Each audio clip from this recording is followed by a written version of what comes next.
Presiden resmikan dan groundbreaking 1179 SPPG Polri.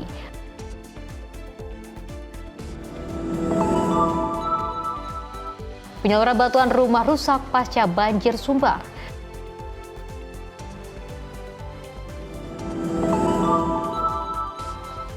Jelang Ramadan, harga cabai tembus Rp90.000 per kilogram.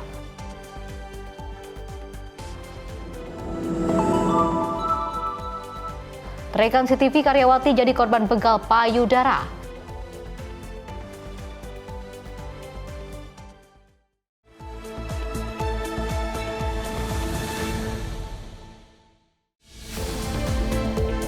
Halo pemirsa, selamat malam. Menyapa Indonesia Malam kembali hadir menemani Anda dengan beragam informasi menarik yang akan kami hadirkan untuk Anda. Bersama saya Pesi Rahmadi, inilah Menyapa Indonesia Malam selengkapnya.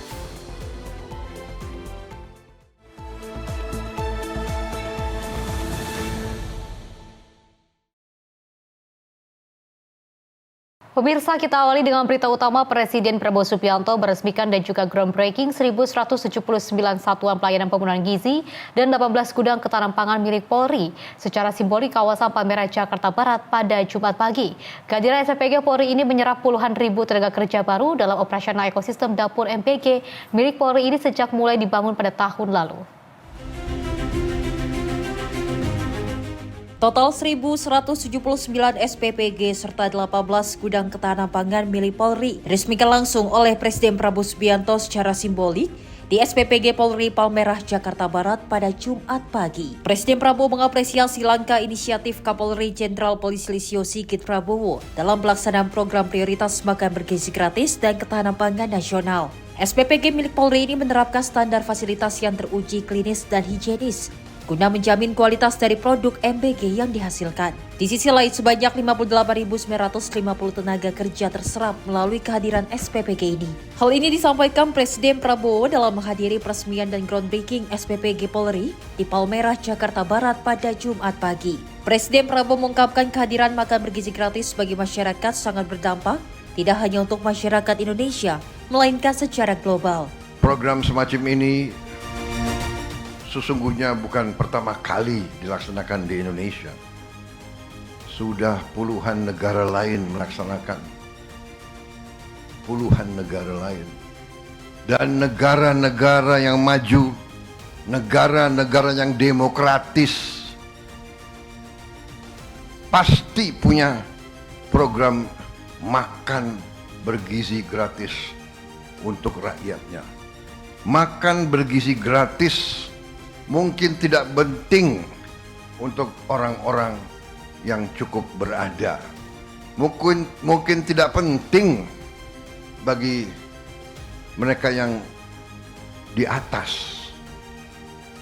Tapi di seluruh dunia yang saya pelajari, makan bergizi gratis adalah sangat-sangat diperlukan oleh mayoritas rakyat. Sampai dengan hari ini, kami laporkan bahwa Polri telah memiliki 1.179 SPPG yang terdiri dari 411 SPPG telah beroperasi, 162 SPPG persiapan operasional, 499 SPPG dalam tahap pembangunan dan akan selesai pada bulan Maret 2026 ini, dan 107 SPPG dalam tahap groundbreaking. Apabila seluruh SPPG tersebut telah beroperasi, diproyeksikan dapat memberi manfaat bagi 2.947.500 orang dan menyerap 58.950 tenaga kerja. Dari Jakarta Barat, Max Munte, Rona Bayu, Simpo TV melaporkan. Pemirsa, Kementerian Kelautan dan Perikanan KKP melalui kolaborasi lintas sektor mendorong percepatan hilirisasi garam guna mewujudkan swasembada pada tahun 2027. Pemerintah optimis dengan kolaborasi lintas sektor ini tantangan swasembada garam 2027 dapat teratasi.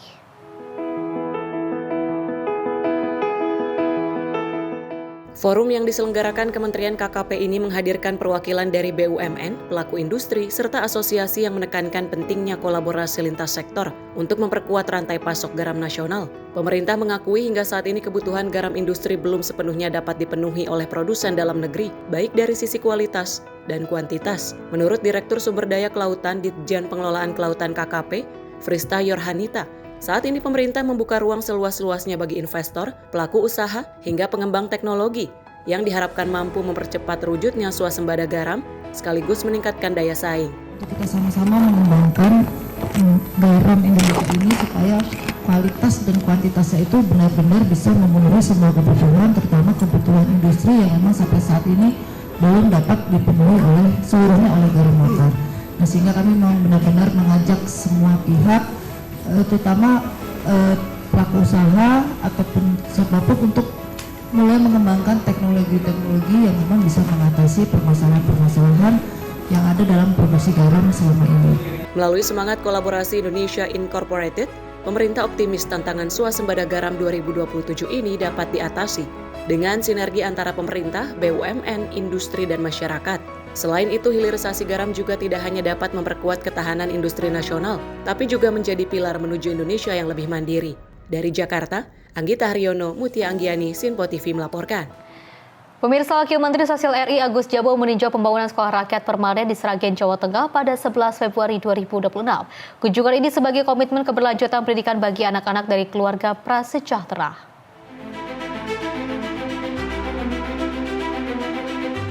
Wakil Menteri Sosial RI Agus Jabo menyapa langsung para siswa di Sekolah Rakyat Terintegrasi 78 Sragen pada Rabu 11 Februari 2026. Kunjungan ini menjadi momen untuk melihat langsung bagaimana anak-anak belajar dan tinggal di lingkungan yang penuh harapan. Dalam kesempatan itu, Wamensos pun meninjau pembangunan gedung permanen Sekolah Rakyat di Desa Kedaung. Di lokasi ini akan berdiri fasilitas pendidikan terpadu yang mampu menampung lebih banyak siswa, lengkap dengan sarana pendukung. Kunjungan Wamensos ini pun sebagai komitmen keberlanjutan pendidikan bagi anak-anak dari keluarga prasejahtera. Tim redaksi Sinpo TV melaporkan. Pemirsa, Komisi 1 DPR buka suara terkait dengan bergabungnya negara Israel ke dalam Board of Peace atau Dewan Perdamaian di Gaza. Wakil Ketua Komisi 1 DPR Dev Laksono menilai bergabungnya Israel akan membuat Indonesia bisa semakin memahami pergerakan dari Israel.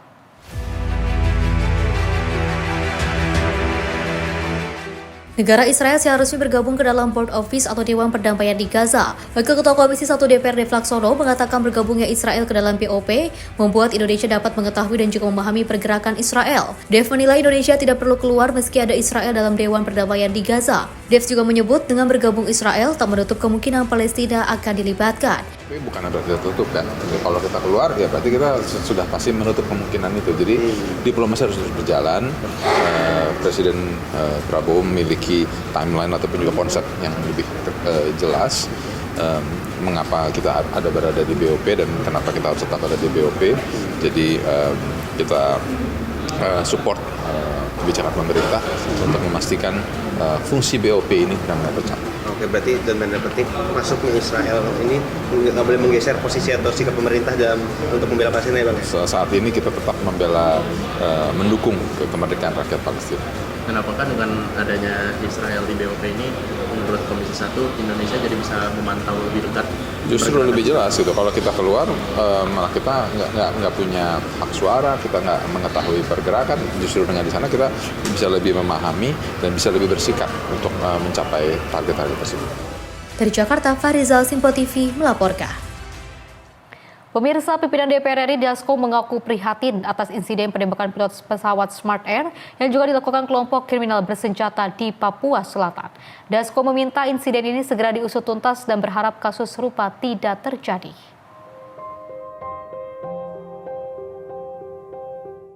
Insiden penembakan dua pilot pesawat Smart Air oleh kelompok kriminal bersenjata atau KKB di Papua Selatan ini terjadi usai mendarat di lapangan terbang Korowai, Papua Selatan pada pukul 11 siang waktu Indonesia Timur.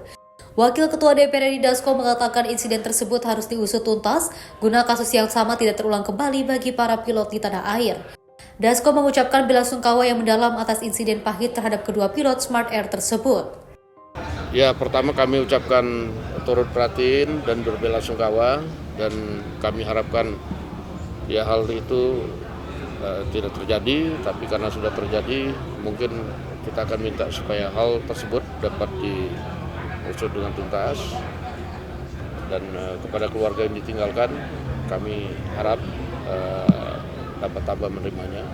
Diketahui 2 pilot yang gugur tersebut yakni pilot Kapten Enggon dan juga kopilot Kapten Baskoro yang membawa 13 penumpang dari Tanah Merah Kabupaten Boven di Gol Papua Selatan. Hingga kini aparat keamanan setempat masih terus melakukan pengejaran terhadap kelompok yang bertanggung jawab atas insiden ini. Dari Jakarta, Max Monte, Mutia Anggiani, Simpo TV melaporkan. 21. Pemirsa, pimpinan Komisi 1 DPR mendorong perlu adanya penambahan personil untuk melakukan pengamanan di bandara khususnya di Korowai Batu, Papua Selatan. Hal ini dilakukan buntu usai terjadinya insiden penembakan oleh kelompok kriminal bersenjata terhadap 2 pilot pesawat maskapai Smart Air.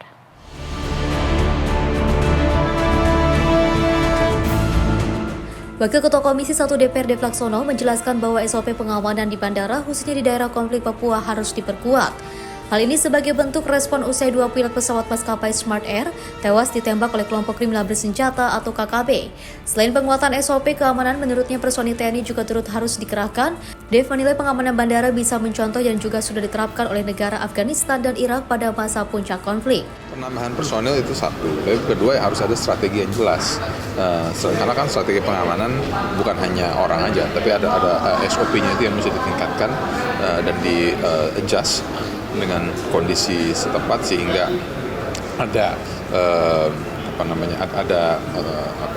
suatu metode pengamanan yang kita bisa mencontoh beberapa negara-negara, apakah misalnya kayak di Kabul atau di Afghanistan atau di Irak gitu ya yang situasi dalam konflik, sehingga bisa kita sampulkan untuk bagaimana sistem pengamanan bandaranya. Dari Jakarta, Farizal, Simpo TV melaporkan. Pemirsa, pimpinan DPR RI Dasko mendukung langkah aktif pemerintah dalam menjalankan kebijakan pemberantasan barang impor ilegal, khususnya di bidang industri baja dan tekstil di Indonesia. Penindakan barang impor ilegal tersebut diduga didominasi dari negara Tiongkok.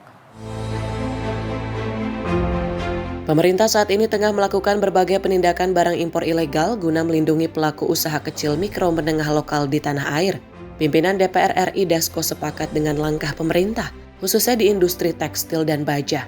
Menurut Dasko, peran pemerintah dalam menutup upaya masuknya barang impor sesuai dengan jalan dan regulasi. Hal ini disampaikan Dasko pasca menghadiri pembukaan Rakornas Konfederasi Serikat Pekerja Indonesia di Jakarta, Kamis sore.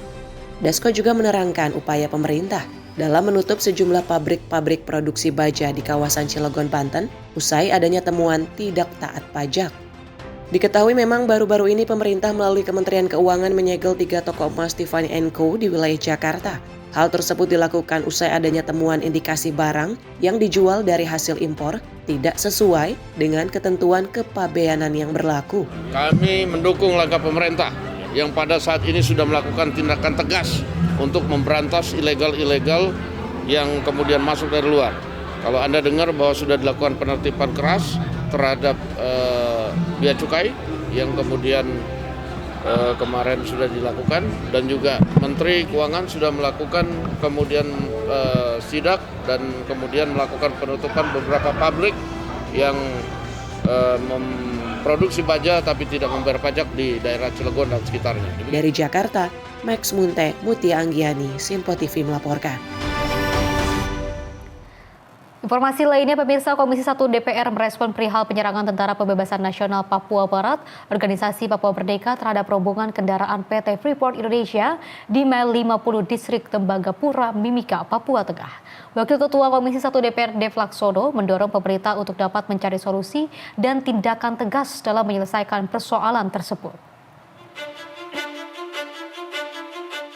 Rombongan kendaraan PT Freeport yang berisikan pegawai serta tim pengaman TNI diserang oleh Organisasi Papua Merdeka atau OPM di Mil 50 Distrik Tembagapura, Mimika, Papua Tengah. Dalam insiden tersebut, salah satu seorang pegawai PT Freeport mengalami luka tembakan dan menewaskan satu prajurit TNI. Kejadian ini terjadi pada sekitar pukul 15.00 waktu Indonesia Timur di Mil Pos 50 Jalan Utama menuju Tembagapura. Merespon hal itu, Wakil Ketua Komisi 1 DPR Dev Laksono mendorong pemerintah untuk dapat mencari solusi dan mengambil langkah tegas tegas dalam menyelesaikan persoalan di Papua. Ada kejadian lagi di Papua kemarin, mobil pegawai Freeport dan juga iring-iringan mobil TNI Polri ditembak dan ada satu perjit yang gugur. Mungkin tanggapannya Mas terkait yang kejadian ini? Ya sama ya, pastinya itu adalah sebuah tindakan teroris yang kami kutuk dan kami terus meminta agar ada solusi yang jelas dan tegas dari pemerintah. Dari Jakarta, Fahrizal, Sinpo TV melaporkan. Di sisi lain, pemirsa, anggota Komisi 3 DPR, Sideson Tandaram merespon perihal desakan agar Majelis Kehormatan Mahkamah Konstitusi ini membatalkan Adis Kadir sebagai Hakim Mahkamah Konstitusi. Dirinya menilai MKMK memiliki fungsi untuk menjaga kehormatan sekaligus etik hakim, bukan pembatalan pengangkatan hakim. Anggota Komisi 3 DPR Soedeson Tandra menjelaskan bahwa Majelis Kehormatan Mahkamah Konstitusi tidak mempunyai wewenang dalam membatalkan status Hakim MK. Soedeson menyebut MKMK hanya bisa mengadili etik hakim setelah menjabat, bukan membatalkan pengangkatan yang telah sah melalui keputusan Presiden. Hal ini buntut adanya desakan sejumlah pihak yang meminta MKMK untuk membatalkan Adis Kadir sebagai Hakim MK. Dirinya menyebut penunjukan Adis Kadir telah melalui mekanisme peraturan perundang-undangan, terlebih telah memiliki rekam jejak dalam bidang hukum. Di dalam negara hukum kita, semua kan sudah tertata, ya, separation of power. Masing-masing lembaga mempunyai kewenangan sendiri, kan? Nah, tugas dari DPR itu sudah melakukan fit and proper test, sudah menyerahkan Bapak Adis Kadir dan sudah dilantik oleh Presiden, maka kami minta agar Pak Adis Kadir itu silakan menjalankan tugasnya sebagai seorang negarawan, sebagai seorang hakim konstitusi. Nah, kalau tugas dari MKMK itu adalah menjaga supaya tidak terjadi pelanggaran etik dan menjaga keluhuran martabat hakim yang bersifat post factum. Artinya bahwa setelah dilantik, apakah yang bersangkutan itu melakukan suatu pelanggaran baru bisa diadili. Nah sekarang kan Pak Adis Kadir baru aja bekerja, maka kami menghimbau kepada semua pihak dan saya juga yakin bahwa MKMK itu adalah negarawan dan akan sesuai dengan tupoksinya masing-masing. Dari Jakarta, Fahrizal Davariskiano, Sinpo TV melaporkan. Pemirsa, penyaluran bantuan rumah rusak pasca banjir di Sumbar, informasinya usai jeda berikut ini.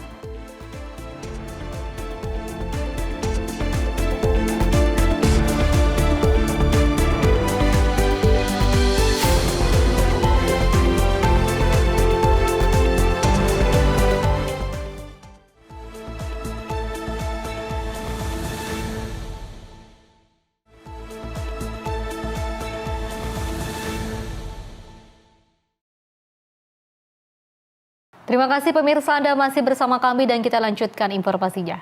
Juru bicara Kemlu Yoni Mewengkang ini menegaskan partisipasi Indonesia di Dewan Perdamaian tidak menormalisasi hubungan politik negara manapun. Indonesia hadir untuk melindungi warga sipil dan mendorong perdamaian di Gaza, Palestina.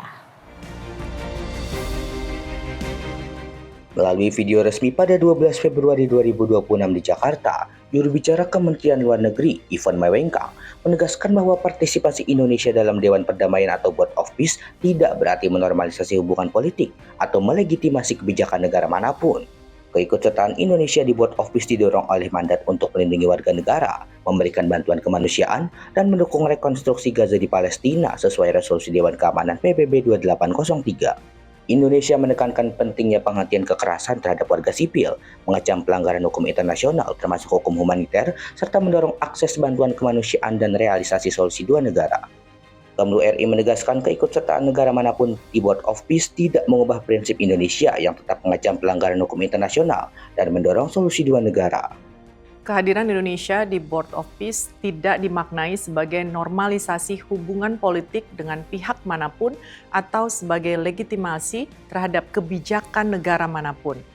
Keikutsertaan didasarkan pada mandat stabilisasi, perlindungan warga sipil, bantuan kemanusiaan, dan rekonstruksi Gaza di Palestina sesuai resolusi Dewan Keamanan PBB 2803. Keanggotaan negara manapun dalam Board of Peace tidak mengubah posisi prinsip tersebut.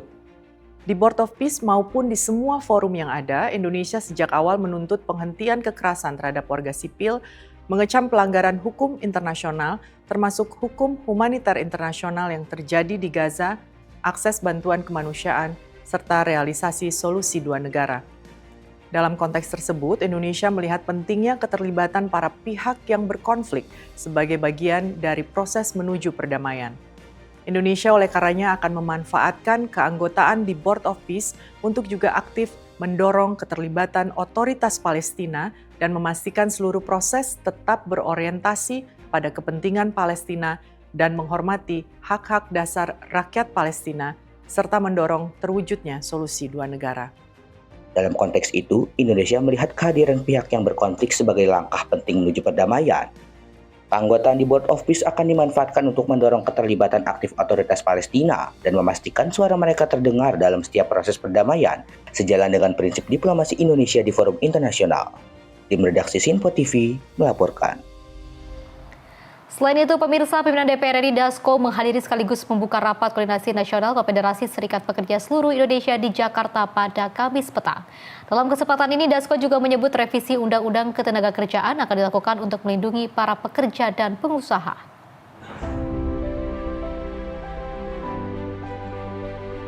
Konfederasi Serikat Pekerja Seluruh Indonesia menggelar Rakornas kedua di sebuah hotel Jakarta pada Kamis petang.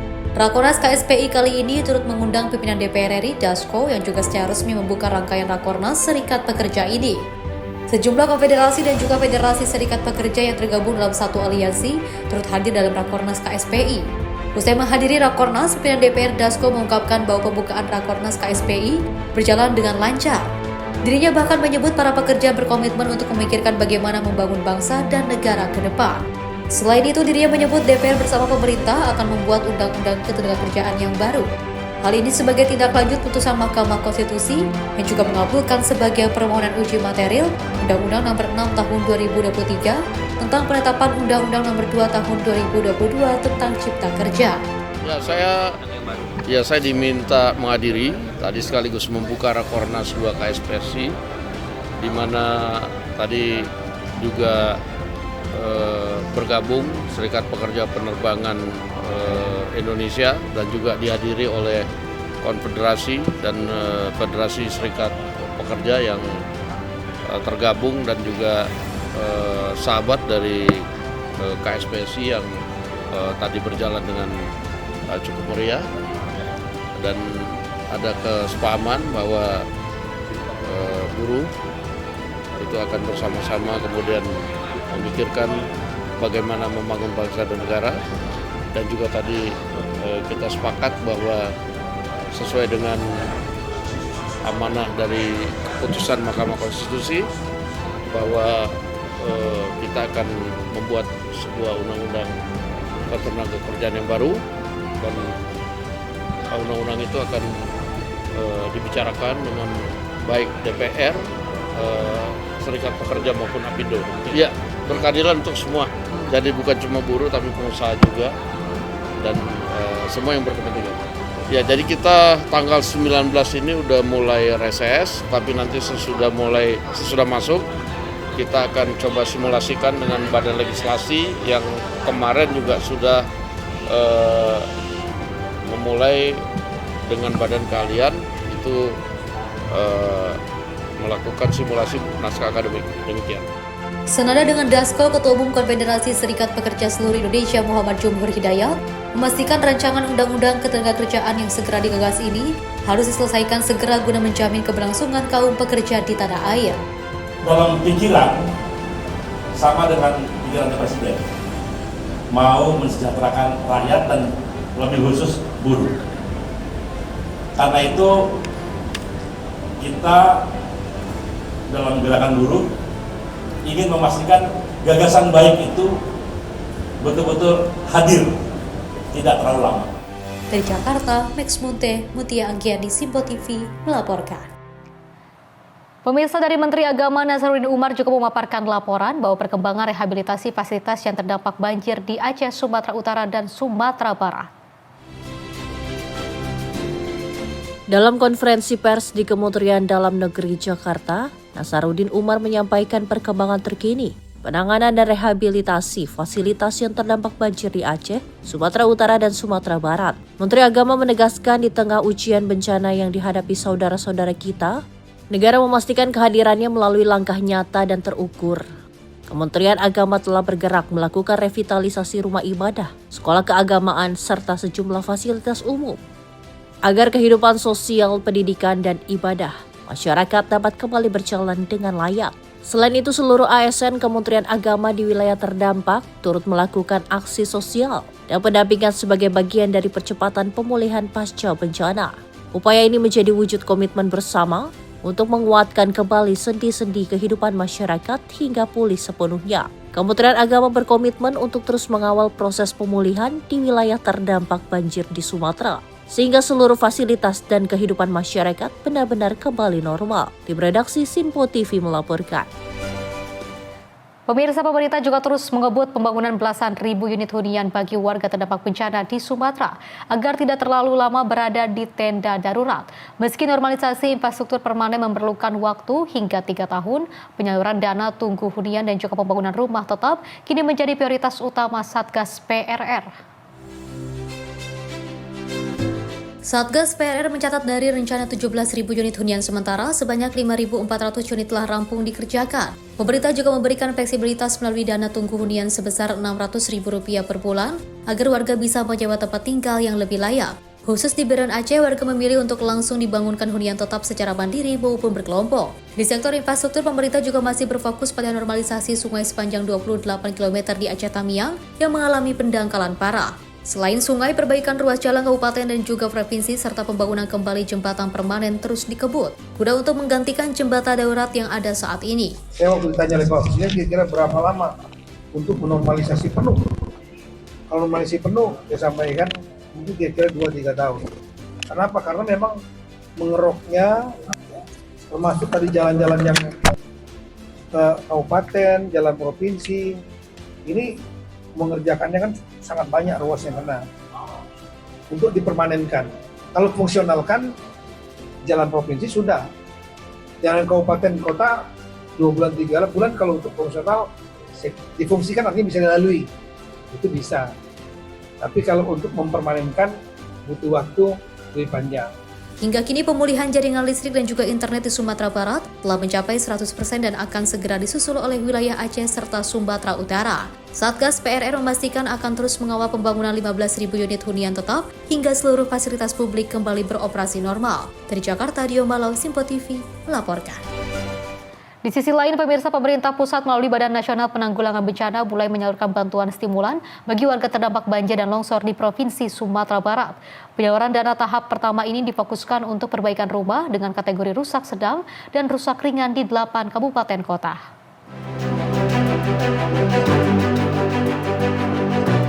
Komitmen pemulihan pasca bencana banjir dan longsor akibat siklon Senyar akhir tahun lalu terus direalisasikan pemerintah pusat di wilayah Sumatera Barat.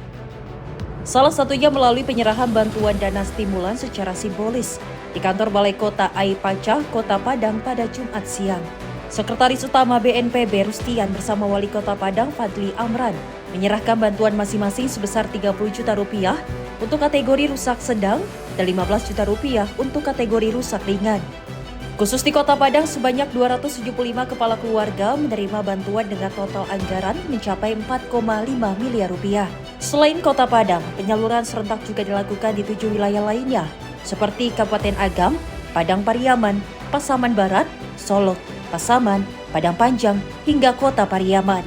Guna memastikan bantuan tepat sasaran, BNPB melakukan verifikasi ketat, mengingat masih ditemukannya kendala administrasi pada data usulan penerima. Terkait temuan tersebut, BNPB meminta pemerintah daerah segera melakukan perbaikan data agar penyaluran tahap berikutnya dapat berjalan lancar. Adapun seluruh dana bantuan ini akan disalurkan langsung melalui mekanisme transfer ke rekening masing-masing penerima.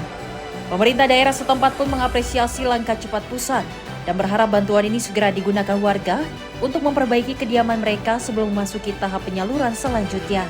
Risna Nur, jurnalis Simpo TV, melaporkan.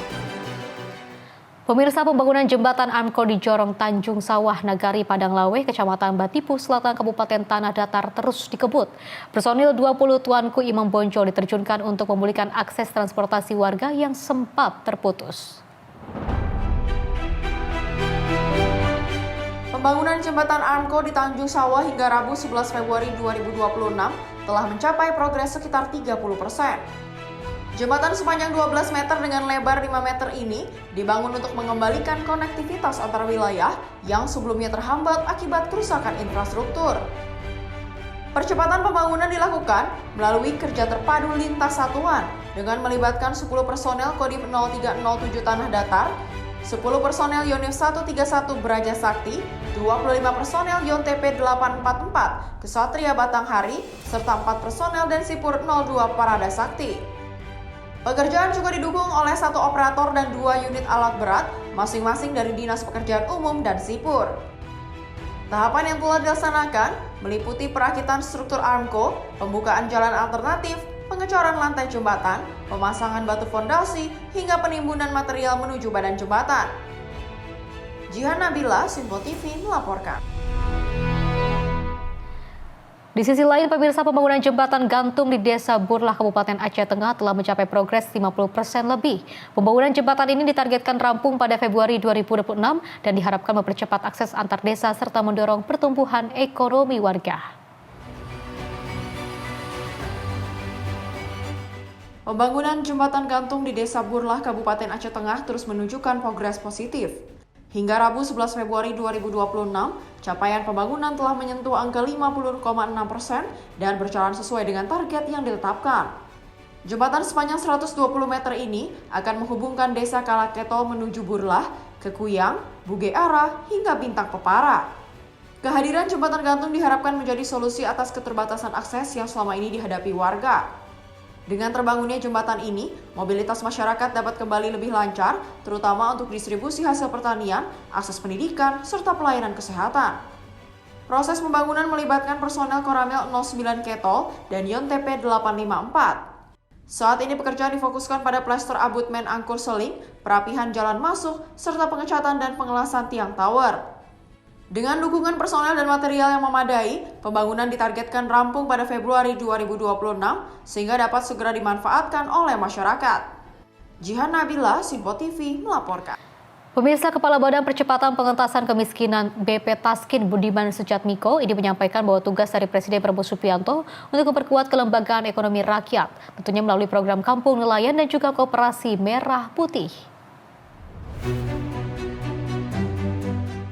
Kepala BP Taskin Budiman Sujatmiko menyampaikan tugas dari Presiden Prabowo Subianto untuk memperkuat kelembagaan ekonomi rakyat melalui program Kampung Nelayan dan Koperasi Merah Putih. Langkah ini bertujuan menjaga keberlanjutan ekonomi agar masyarakat yang telah terentaskan tidak kembali jatuh miskin imbas lemahnya fondasi ekonomi di akar rumput. Budiman menjelaskan BP Taskin memiliki peran vital dalam menjelaskan berbagai program strategis nasional. Merangkaikan program-program strategis beliau dari makam bergizi gratis, Kampung Nelayan, program perumahan, kemudian program yang lain-lain supaya bisa berbicara satu sama lain sebagai satu ekosistem. Tadi kami sampaikan kepada beliau dan beliau menerima laporan. Tadi ada beberapa kementerian waktu terbatas jadi nggak bisa lebih baik lagi bicara. Cuma 2, jadi dari Kementerian KKP, Kelautan dan Perikanan, dan BP Taskin saja. Sementara tadi itu. Begitu? Soal pengentasan kemiskinan Pak, ada spesifiknya? Spesifiknya pengentasan kemiskinan adalah tadi arahan Pak Presiden adalah pengentasan kemiskinan nggak mungkin terjadi. Orang terentaskan itu bisa jadi jatuh miskin kalau kelembagaan seperti koperasi, kampung nelayan nggak diperkuat. Nah, kami setuju dan pendapat itu, tapi kami juga mengajukan bahwa bagaimana supaya kampung nelayan, koperasi, segala macam juga bisa kuat secara finansial dan aktivitas produktif bisa didorong. Kemudian masyarakat, anggota-anggota bisa merasakan. Kami menyampaikan beberapa usulan dan diskusi dengan Bapak Presiden akan memberikan arahan lebih lanjut. Kita tunggu saja arahan dari beliau ya. Lebih lanjut, Budiman juga mengusulkan agar program makan bergizi gratis, pembangunan perumahan, hingga pengembangan kampung nelayan diintegrasikan menjadi satu ekosistem yang saling mendukung. Dari Jakarta, Dio Balau, Simpo TV melaporkan. Pemirsa, Presiden Prabowo Subianto juga menggelar rapat terbatas atau ratas di Istana Merdeka Jakarta Pusat pada Kamis sore. Tentunya salah satu agenda yang dibahas yakni progres pembangunan kampung nelayan sebagai bagian dari upaya peningkatan kesejahteraan masyarakat pesisir. Menteri Kelautan dan Perikanan Sakti Wahyu Trenggono menegaskan progres pembangunan Kampung Nelayan Merah Putih tahap pertama telah mencapai 50%. Hal itu disampaikannya usai berlapor kepada Presiden Prabowo Subianto di Istana Kepresidenan pada Kamis sore. Trenggono memastikan pembangunan Kampung Nelayan ini terus menunjukkan kemajuan yang signifikan. Ia juga menjelaskan bahwa pada tahap pertama pembangunan dilakukan di 65 titik, penguatan ekosistem Kampung Nelayan turut menjadi perhatian dalam rapat bersama Presiden, terutama dalam kerangka pengolahan terpadu sektor kelautan dan perikanan. Rapat evaluasi biasa soal progres tambang nelayan, soal tambang nelayan Merah Putih. Nah, itu diantaranya. Progresnya bagaimana, Pak? Ya, progres sudah 50% dari tahap 1 dan mudah-mudahan bisa segera selesai di Februari. Ya. Berapa jumlahnya? 65. 65 titik. Sambil jalan apa, Pak? Arahan tindakan lanjutnya, Pak? Terus kemudian kita laporkan pembangunan tambak di Waingapu sudah dalam progres. Sambil jalan. Dari Jakarta, Dio Balo, Simpo TV melaporkan. Informasi lainnya, pemirsa, Menko Infrastruktur dan juga Pembangunan Wilayah galang pencanangan RTHB atau Ruang Terbuka Hijau dan Biru untuk dipenuhi 30% target gerakan nasional. Program ini juga diperkuat ketahanan kota terhadap bencana dan emisi karbon. Menko Infrastruktur dan Pembangunan Wilayah Agus Harimurti Yudhoyono atau AHY menjelaskan pengembangan RTHB ini menjadi langkah strategis pembangunan wilayah tetap selaras dengan prinsip keberlanjutan lingkungan. Program ini menjadi bagian dari Gerakan Indonesia Asri yang dirancang Presiden Prabowo dengan visi menghadirkan Indonesia yang aman, sehat, bersih, dan indah. Menurut AHY, pemenuhan target 30% RTHB menjadi prioritas penting, mengingat produksi emisi karbon yang meningkat, sehingga dekarbonisasi sangat diperlukan melalui perluasan RTHB di kawasan perkotaan. AHY juga menegaskan gerakan ini bersifat nasional dan dijalankan secara menyeluruh di Indonesia. Namun perhatian khusus diberikan pada kawasan perkotaan, mengingat arus urbanisasi yang meningkat. Pengembangan ruang terbuka hijau dan biru, disingkat Galang RTHB, sebagai bagian dari Gerakan Indonesia Asri yang dicanangkan oleh Bapak Presiden Prabowo Subianto, di mana visinya adalah Indonesia semakin aman, sehat, resik atau bersih, dan indah. Ruang terbuka hijau dan biru ini penting, sangat mendasar, dan sesuai dengan mandat undang-undang kita menuju 30% ruang terbuka hijau dan biru agar masyarakat bisa memiliki ruang yang sehat, produktif, dan juga kreatif, dan ini penting untuk keberlanjutan lingkungan hidup kita. Dalam pelaksanaannya, AHY menyebut kolaborasi lintas kementerian, pemerintah daerah hingga komunitas menjadi kunci berhasilnya pengembangan RTHB di seluruh Indonesia. Lanjutnya, RTHB ini diharapkan dapat berfungsi sebagai area resapan air saat hujan ekstrim, serta mengurangi dampak polusi udara melalui penyerapan karbon oleh pepohonan. Dari Jakarta, Anggita Haryono, Azizul Hakim, Simpo TV melaporkan. Pemirsa, jelang Ramadan harga cabai tembus Rp90.000 per kilogram. Informasinya usai jeda berikut ini.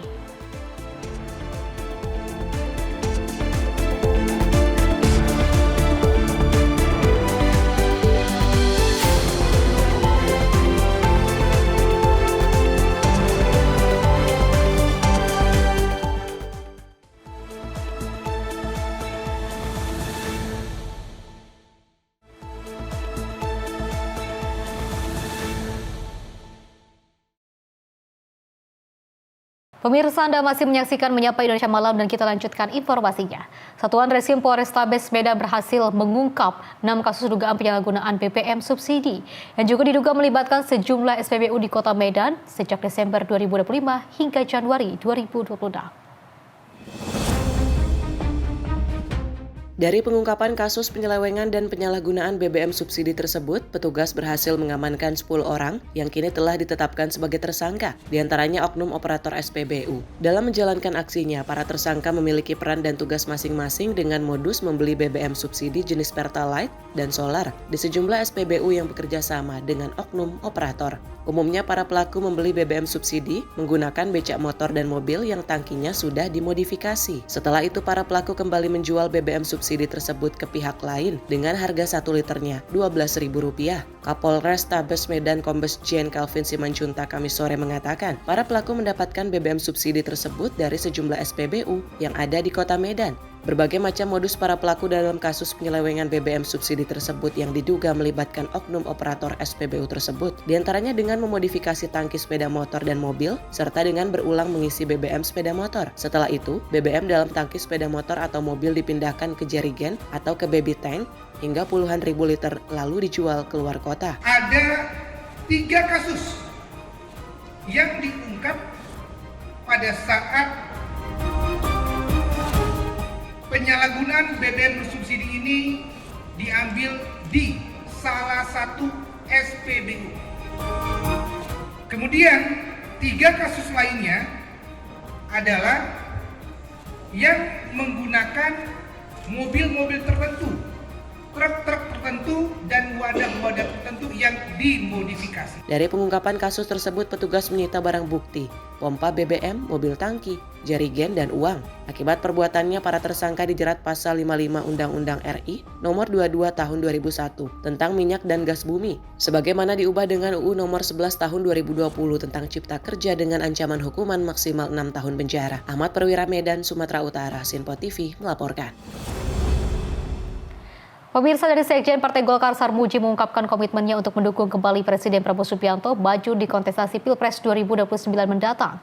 Namun perihal sosok calon wakil presiden pendamping Prabowo masih belum dibahas.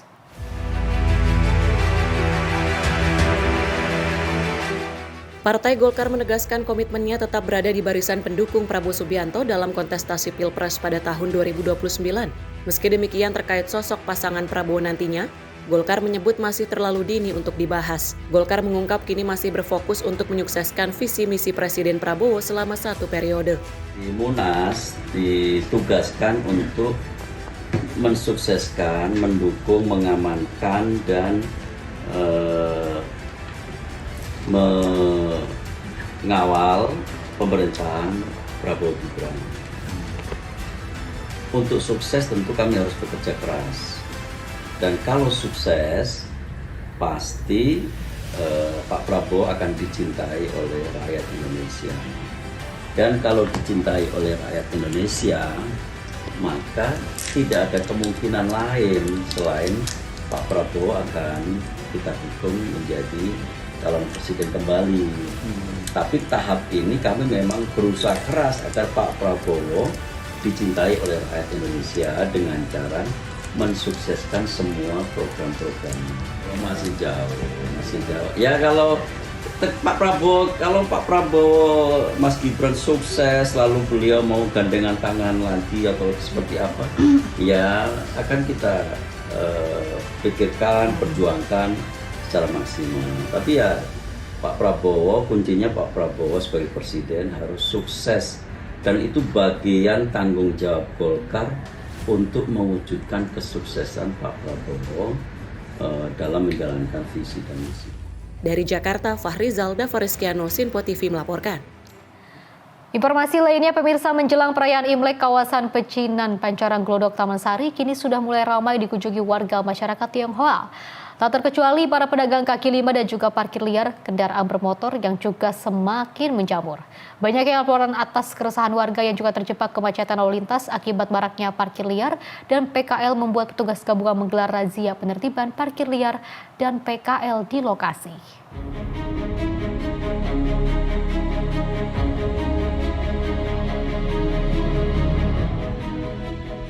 Panik inilah yang tampak saat pedagang kaki lima yang berjualan di atas trotoar di kawasan Pecinan Pancoran Glodok Taman Sari, Jakarta Barat ketika melihat kedatangan petugas Satpol PP Pemkot Jakarta Barat, Sudin Perhubungan, serta TNI Polri menggelar razia.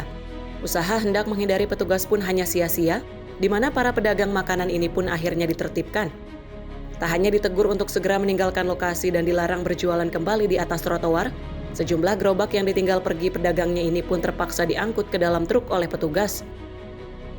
Sementara menjamurnya juga parkir liar kendaraan bermotor di kawasan ini turut disasar petugas. Puluhan sepeda motor yang terparkir di atas trotoar dan memakan bahu jalan tersebut pun harus dicabut pentil ban oleh petugas. Menjelang perayaan Imlek di kawasan pecinan Pancoran Glodok Taman Sari ini memang kerap ramai diserbu warga masyarakat Tionghoa untuk berbelanja pernak-pernik Imlek. Meski pemerintah kota Jakarta Barat sudah menyediakan lokasi parkir resmi di salah satu gedung, namun jarak lokasi parkir yang jauh membuat warga lebih memilih parkir liar di lokasi yang tentu lebih dekat dari pasar. Namun akibatnya semraut lalu lintas di kawasan ini tak terhindarkan. Kebetulan memang ini sudah rutin kita laksanakan, tapi memang kemarin ada laporan juga dari masyarakat terkait banyaknya parkir liar di daerah Pancoran Glodok. Di bulan Imlek khususnya ini sangat ramai pengunjung. Jadi memang di samping pengunjung ramai sehingga parkiran juga banyak sekali. Ada juga juru parkir yang mengarahkan, tapi juga kembali lagi ya, masyarakat kita kan butuh yang praktis. Sebenarnya parkir ada di gedung-gedung sini, tapi dari gedung ini ke lokasi yang itu kan jauh, sehingga membutuhkan waktu. Jadi mungkin masyarakat kita lebih nyaman yang praktis. Selain demi mengatasi kemacetan yang kerap terjadi di kawasan ini, razia serupa akan terus digelar petugas demi mengembalikan fungsi trotoar bagi pejalan kaki. Bahkan sejumlah petugas gabungan akan pula ditempatkan di setiap sudut kawasan Pancoran Glodok Taman Sari. Dari Jakarta, jurnalis Info TV melaporkan. Pemirsa, memasuki tahun kedua pelaksanaan program cek kesehatan gratis, Kementerian Kesehatan akan fokuskan program tersebut untuk para pekerja informal. Pengecekan kesehatan gratis bagi pekerja informal tersebut ditujukan untuk para nelayan, petani, pelaku usaha UMKM hingga pengemudi bus.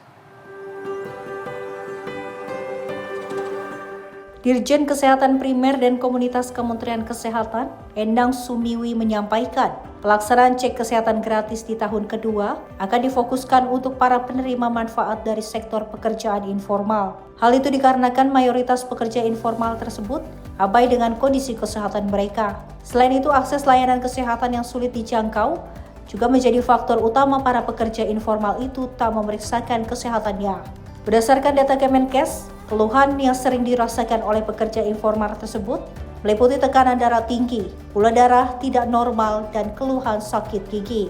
Oleh karena itu, dengan adanya program cek kesehatan gratis dari pemerintah ini, masyarakat diharapkan lebih peduli dengan kesehatan diri mereka, serta tak khawatir untuk memeriksakan keluhan penyakitnya lebih awal dan rutin setiap tahun. Jadi kita perluas di komunitas-komunitas yang biasanya tidak mengakses layanan kesehatan. Jadi termasuk di nelayan ini. Itu perbedaan kita untuk tahun kedua. Perbedaan yang kedua, ternyata evaluasi kita untuk yang di komunitas itu kadang-kadang sudah ketemu tekanan darahnya tinggi, ketemu gula darahnya tinggi, tapi dirujuk ke puskesmas untuk dapat obat. Ternyata banyak yang putus, sudah dirujuk nggak datang. Dari Jakarta, Sri Dewi Andayani, Azizul Hakim, Sinpo TV melaporkan. Pemirsa, Menko Infrastruktur dan juga Pembangunan Kewilayahan menyebut pembangunan jalan tol dan juga jembatan Musi 5 akan memangkas waktu tempuh Kayu Agung dan juga Palembang menuju Betung secara signifikan. Dari yang semula 4 jam, perjalanan ditargetkan hanya menjadi 1 jam dan ruas ini diupayakan fungsional sebelum arus mudik dan juga arus balik Lebaran. Dalam kunjungan kerja di Sumatera Selatan, Agus Harimurti Yudhoyono menegaskan kehadiran jalan tol dan jembatan Musi 5 akan mempercepat konektivitas antar wilayah. Waktu tempuh dari Kayu Agung dan Palembang menuju Betung yang sebelumnya mencapai 4 jam, diharapkan dapat ditempuh hanya dalam 1 jam saja. Penurunan waktu ini dinilai akan meningkatkan produktivitas, melancarkan mobilitas, serta mengurai titik kemacetan lalu lintas. Ruas ini merupakan bagian dari jalan tol Trans Sumatera yang menghubungkan Aceh hingga Lampung. Pemerintah menargetkan ruas tersebut dapat difungsikan sebelum masa arus mudik dan arus balik Lebaran, dengan tetap mengutamakan faktor keselamatan dan kualitas pekerjaan melalui serangkaian pengujian. Pemerintah bersama Pemprov Sumatera Selatan, Polda Sumatera Selatan, dan Forkopimda terus berkolaborasi mengendalikan truk bermuatan lebih atau over dimension overload atau odol. Langkah ini dilakukan agar infrastruktur yang dibangun lebih tahan lama, serta meningkatkan keselamatan pengguna jalan dan menekan angka kecelakaan. Dari Kayu Agung, Kota Palembang, Petung, menuju ke Jambi. Ini adalah ruas jalan tol yang sangat vital dan strategis. Signifikansinya adalah yang biasanya tanpa ada jalan tol dari Palembang menuju Petung itu bisa 3 hingga 4 jam. Insya Allah dengan hadirnya jalan tol termasuk jembatan ini bisa hanya 1 jam saja. Jadi ini adalah sebuah penurunan waktu atau durasi perjalanan yang tentunya akan meningkatkan produktivitas. Kita sebentar lagi juga akan menghadapi Lebaran, berarti akan ada arus mudik, arus balik, dan insya Allah sebelum itu terjadi ini sudah bisa difungsikan ya, sebagai jalan tol fungsional. Pemerintah berharap proyek infrastruktur ini tidak hanya mempercepat konektivitas antar wilayah, namun juga membuka potensi ekonomi dan sumber daya alam di Sumatera Selatan dan sekitarnya. Tim redaksi Simpo TV melaporkan.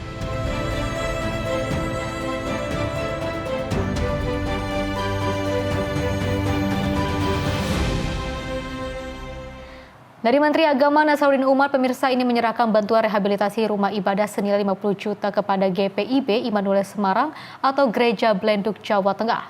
Bantuan ini sebagai bentuk tanggung jawab dari Kementerian Agama terhadap seluruh pemeluk agama tanpa membedakan mayoritas maupun minoritas. Menteri Agama Nasaruddin Umar menyerahkan bantuan rehabilitasi rumah ibadah sebesar 50 juta kepada GPIB Immanuel Semarang atau Gereja Blenduk. Bantuan ini menjadi bagian dari upaya memperkuat moderasi beragama serta merawat rumah ibadah sebagai ruang perjumpaan spiritual dan sosial masyarakat. Menang menegaskan rumah ibadah memiliki makna penting bagi kehidupan beragama di Indonesia dan menjadi titik pertemuan antara umat dan Tuhan sekaligus ruang pembinaan nilai kemanusiaan. Ia juga menekankan bahwa Kementerian Agama memiliki tanggung jawab yang sama terhadap seluruh pemeluk agama tanpa membedakan mayoritas maupun minoritas. Dengan begitu, Menak mengajak masyarakat untuk tidak terjebak pada perbedaan simbol dan istilah dalam tradisi keagamaan. Saya datang di sini untuk menyatakan silaturahim sebagai sama-sama keluarga. Bagi saya, rumah ibadah itu meeting point, ya, tempat perjumpaan antara hamba dengan Tuhan. Karena itu kami datang ke sini seperti datang ke rumah sendiri. Bagi saya nggak ada orang lain. We are the same as humankind. Humanity is only one, there is no colors, ya kan. Kita itu satu sih semua. Mari kita menjadi contoh terhadap masyarakat bawah kita. Jangan mempertentangkan satu sama lain. Tim redaksi Simpo TV melaporkan. Pemirsa, Ketua Harian Wadah Kerukunan Beragama Badan Interaksi Sosial Masyarakat atau BISMA, Dr. John N. Palinggi mengucapkan selamat Tahun Baru Imlek 2577 Kongzili dan Cap Gomeh 2026 kepada seluruh warga Tionghoa.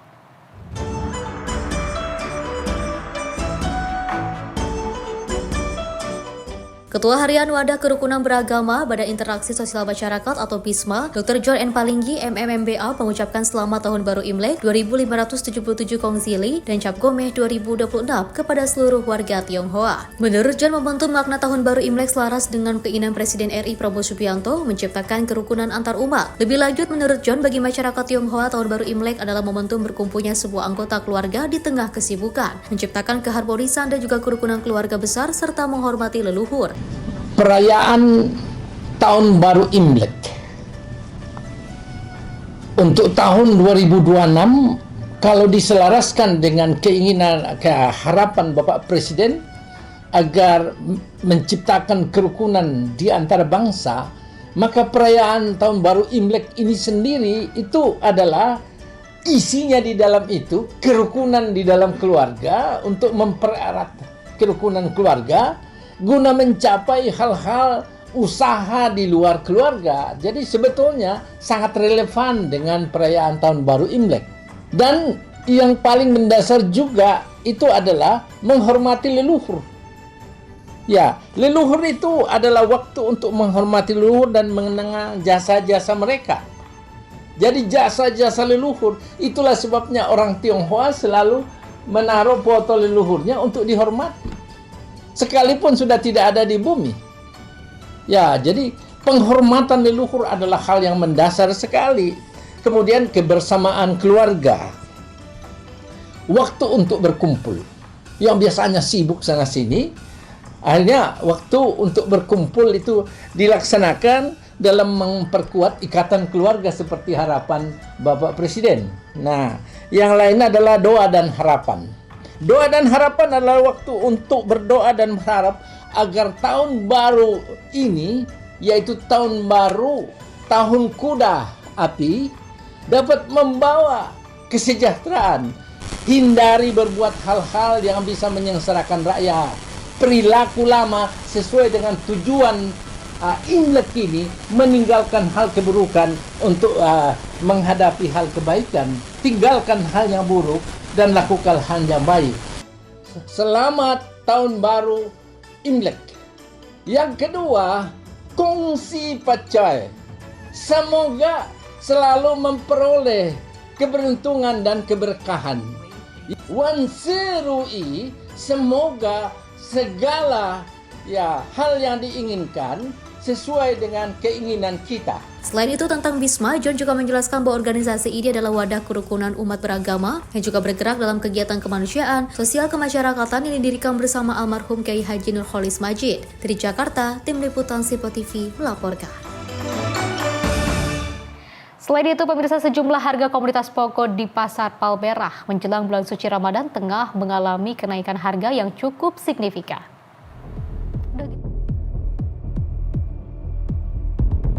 Harga komoditas pokok di Pasar Palmerah, Jakarta Pusat bulan suci Ramadan mengalami kenaikan yang cukup signifikan. Harga komoditas pokok di Pasar Palmerah, Jakarta Pusat bulan suci Ramadan mengalami kenaikan yang cukup signifikan pada Jumat pagi. Kenaikan harga yang signifikan terjadi pada komoditas cabai, yakni cabai rawit merah yang biasanya harganya hanya Rp65.000 per kilogram, kini naik menjadi Rp90.000 per kilogramnya. Begitupun juga harga cabai rawit keriting dari Rp50.000 per kilogram menjadi Rp70.000 per kilogramnya. Kenaikan harga juga terjadi pada jenis bawang seperti bawang merah dari semula per kilogramnya hanya Rp45.000, kini naik menjadi Rp60.000. Sedangkan kenaikan harga bawang putih dari Rp40.000 menjadi Rp50.000 per kilogramnya. Begitupun harga bawang bombay dari semula Rp35.000 per kilogram naik menjadi Rp50.000 per kilogramnya. Lalu disusul oleh kenaikan harga senilai 50% bagi sayur kangkung dari semula Rp3.000 per ikat dan sayur bayam dari yang semula Rp5.000 per ikatnya. Suyatmi mengaku omsetnya masih terbilang stabil walaupun harga kebutuhan pokok saat ini tengah naik. Bagi Suyatmi, faktor kenaikan harga komoditas pokok ini ditengarai karena hujan yang terus-menerus, alhasil sawah pun menjadi terendam banjir dan juga membuat para petani harus menanam ulang. Sehingga tanaman yang menjadi komoditas pokok menjadi terhambat panen dan juga distribusinya. Ya, saat ini masalah bawang dan cabai udah pada mulai naik, Mas. Kalau rawit merah itu udah mencapai Rp90.000 per kilonya. Kalau keriting itu keriting merah udah mencapai Rp70. Kalau masalah sayur-sayur, bayam, kangkung itu semenjak kemarin banjir itu kebanjiran kan, pada kerendam jadi pada rusak, jadi yang bikin mahal itu. Itu sekarang kangkung satu ikatnya jadi Rp6.000. Kalau bayam satu ikatnya jadi Rp10.000. Kalau masalah bawang, itu bawang merah sekarang Rp60.000, kalau bawang putih itu sekarang Rp45.000. Dari Jakarta, Dio Balau, Simpo TV melaporkan.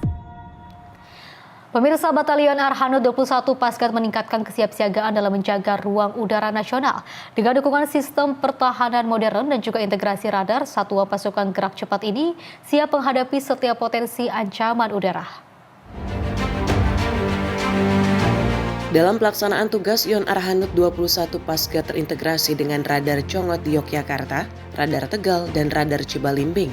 Komandan Batalion Pasukan Letkol Yosef Abidon Difu menyebut informasi yang diterima Yon Arhanud 21 Pasgat melalui jaringan komando dan kendali termasuk Kopsutnas dan Kosek Hanutnas di Halim Perdana Kusuma akan segera ditindaklanjuti. Yosef menjelaskan, setiap potensi Lhasa X atau sasaran udara yang dianggap sebagai ancaman akan dihadapi dengan penggelaran sistem Smart Hunter dan rudal Kiwi 3.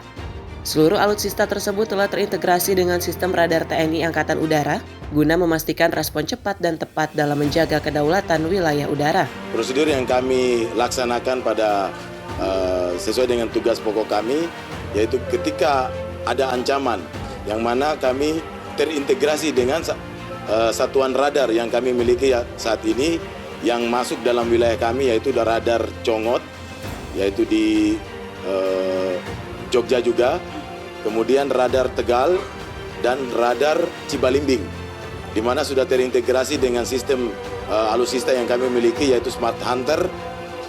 Ketika ada informasi melalui komunikasi yang sudah kami bentuk, dalam hal ini kami terintegrasi juga dengan Koop Sutnas maupun Kosek yang ada di Halim Perdana Kusuma, yaitu di Jakarta. Informasi tersebut akan dikirimkan ke kami. Dengan informasi tersebut kami siap untuk menggelar, baik di gelar satuan Smart Hunter kami, yaitu alutsista kami, baik di Lanut Adi Sucipto. Kemudian saat ini yang kami cover juga yaitu di radar Congot maupun di Bandara Yogyakarta Internasional. Itu yang kami gelar ketika ada informasi terkait dengan ada Lhasa X, yaitu Lhasa yang mungkin kita anggap sebagai musuh. Kami akan menggelar dengan kemampuan yang kami miliki dengan senjata Smart Hunter maupun rudal yang kami miliki, yaitu rudal Kiwi 3 yang sudah terintegrasi dengan sistem pertahanan radar, sistem radar yang ada saat ini yang dimiliki oleh TNI Angkatan Udara. Dari Yogyakarta, Jihan Nabila, Ahmad Amin, Sinpo TV melaporkan. Pemirsa, terekam CCTV karyawati jadi korban begal payudara. Informasinya usai jeda berikut ini.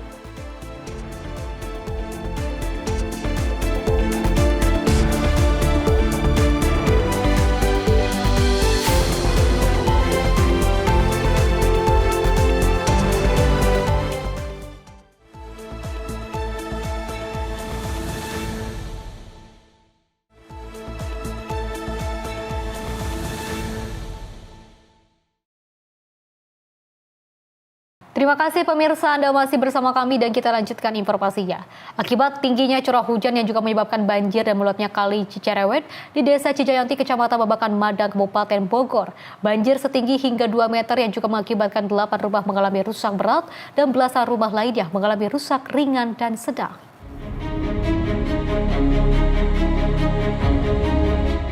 Inilah visual terjadinya banjir yang mencapai 2 meter yang berada di Kampung Cicerewet, Desa Cijayanti, Kecamatan Babakan Madang, Kabupaten Bogor, yang disebabkan tingginya curah hujan yang terjadi sejak Rabu sore, serta meluapnya kali Cicerewet dan jebolnya tanggul yang ada. Pasca terjadinya banjir hingga Rabu malam, petugas gabungan dari BPBD, Damkar, Polsek, serta kecamatan setempat terus berjibaku membersihkan material lumpur di rumah warga yang terdampak. Kalau yang terdampak rusak berat, sekitar 8 rumah yang terdampak akibat banjir tersebut yang menyebabkan rusaknya rumah tersebut. Meluapnya air yang ada di Kali Cicerewet di Cijayanti sehingga menyebabkan banjir yang mencapai sekitar ketinggian 2 meter. Tanggul di Kampung Cijayanti ini sendiri ada beberapa yang sudah terjadi kerusakan, jebol di daerah kampung sini di sebelah, tepatnya di sebelah sisi kanan dekat perumahan di kampungnya. Yang diungsikan rencananya akan dilakukan pengungsian terutama yang 8 rumah yang terdampak tadi diupayakan oleh pemerintah daerah, sementara akan dikontrakan terlebih dahulu. Yang rusak ringan kurang lebih mencapai 10-11, namun kita masih datakan kembali. Yang jelas ada beberapa kepala keluarga yang masih terdampak yang sekarang masih kita datakan kembali. Berdasarkan data sementara, pihak Polsek Babakan Madang untuk rumah yang mengalami rusak berat berjumlah 8 unit dan warganya langsung diungsikan ke tempat yang lebih aman. Sedangkan rumah yang mengalami rusak ringan dan sedang mencapai 11 unit. Beruntung tidak ada korban jiwa dalam peristiwa ini. Dari Bogor, tim jurnalis Sinpo TV melaporkan. Pemirsa, longsor terjadi di kawasan wisata alam Hutan Bambu, Kelurahan Margahayu, Kota Bekasi, Jawa Barat, sesaat sebelum datangnya air kiriman dari Bogor ke aliran Kali Bekasi. Akibat kejadian ini, akses jalan menuju lokasi wisata terputus dan juga sejumlah saung roboh.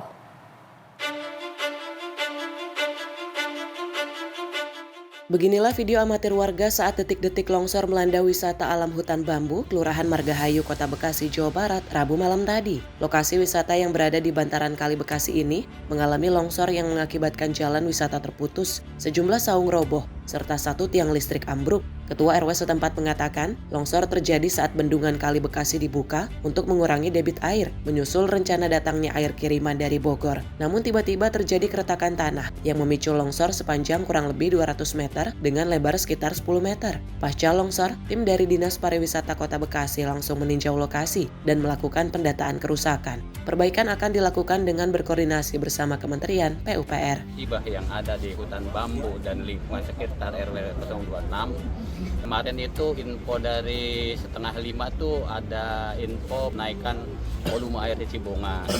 Nah biasanya kalau di situ ada penaikan air, info tuh udah ini secara SOP dia udah setiap grup WA tuh udah ini semua ya. Cuman ngelihat kondisi yang ada, warga saya tuh panik kemarin tuh ya. Tepatnya itu habis maghrib tuh panik karena di sini mulai retak-retak, mulai pada turun. Sedangkan dari dulu itu nggak pernah terjadi seperti ini. Ya dari mulai saya di sini tahun 95 saya jadi pengurus RT, jadi RT, jadi pengurus RW, jadi RW, belum pernah terjadi seperti ini. Karena emang standar daripada bendungan juga dia udah SOP, udah sesuai dengan peraturan bagaimana menyeimbangi debit air dan volume air yang ada di Kota Bekasi ini, di Kali Bekasi khususnya. Semua itu berjalan lancar, cuman pas hal ini karena situasinya sangat mencekam, jadi warga kami bersama saya ke sono dan dia udah sesuai dengan SOP.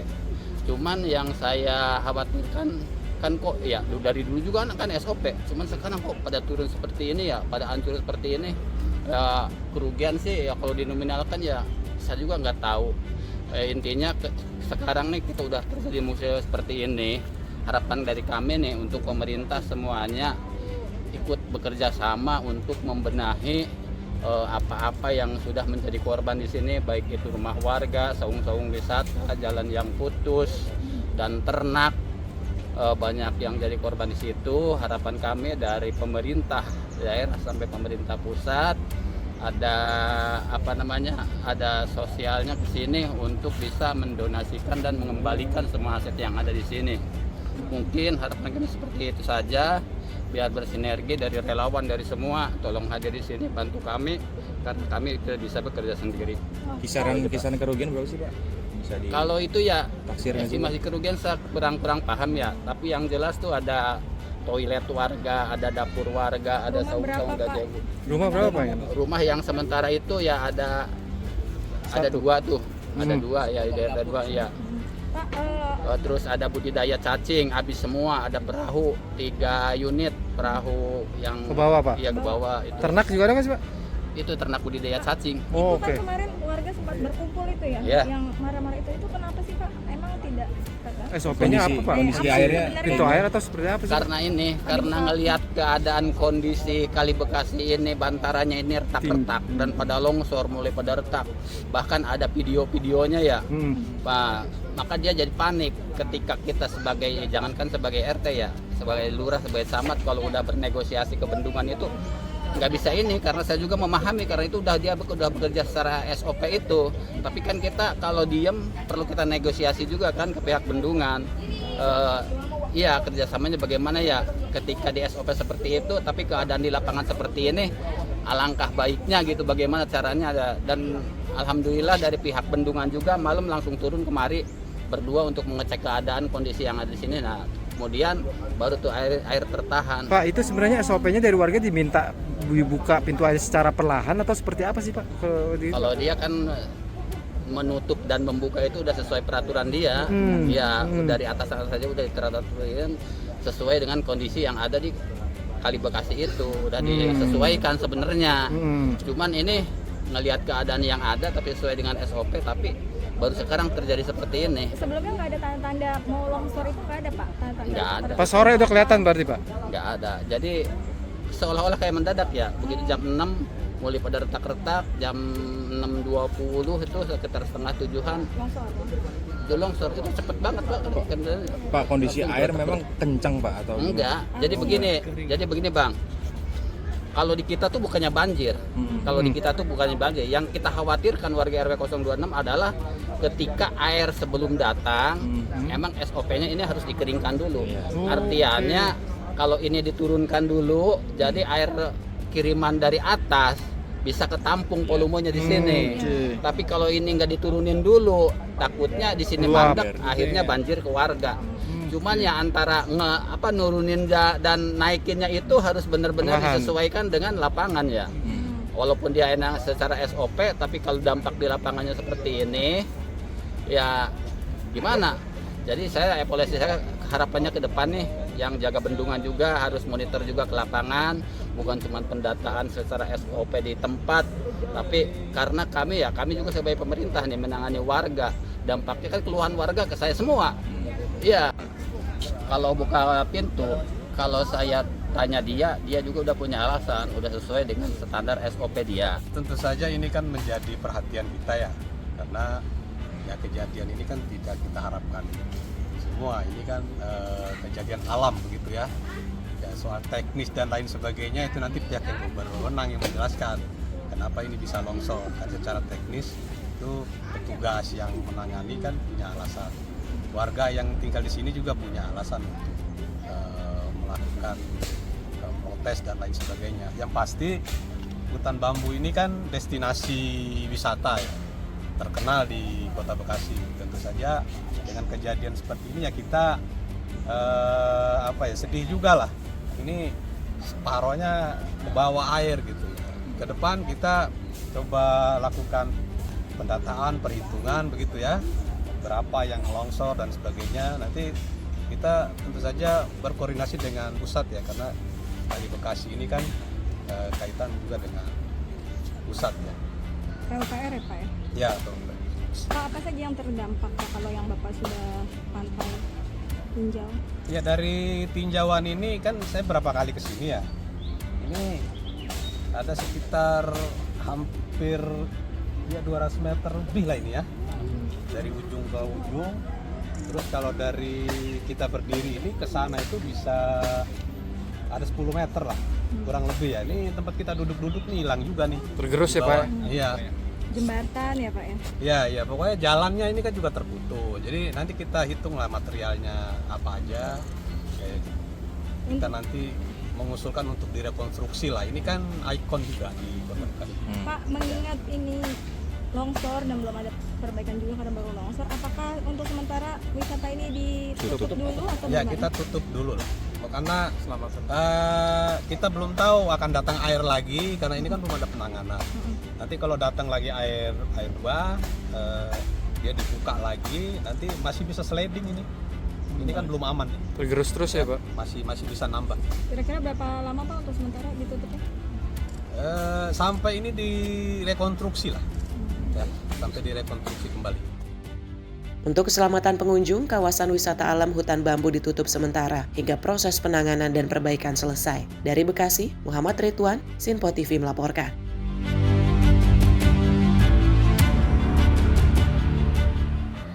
Hujan deras disertai angin kencang dan juga fenomena puting beliung menerjang kawasan Cibinong, Kabupaten Bogor, Jawa Barat pada Kamis siang. Akibatnya sejumlah pohon tumbang menimpa rumah warga serta kerusakan pada bagian atap gedung olahraga Pakansari. Ya Allah, hujan badai. Ya Allah, hujan badai. Cuaca ekstrim berupa hujan lebat disertai angin kencang melanda wilayah Kecamatan Cibinong, Kabupaten Bogor, Jawa Barat pada Kamis 12 Februari 2026. Angin puting beliung berputar di sekitar Stadion Pakansari hingga mengakibatkan sejumlah atap gedung olahraga atau GOR terlepas dan terbang. Selain kerusakan fasilitas publik, angin kencang juga mengakibatkan pohon tumbang di sejumlah titik. Di Kelurahan Cibinong, 3 unit rumah warga dilaporkan rusak berat setelah tertimpa pohon besar saat hujan berlangsung.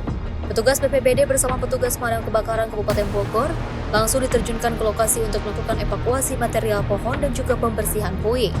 Hingga saat ini petugas masih melakukan pendataan terkait total kerugian material dan memastikan tidak ada korban jiwa dalam peristiwa ini.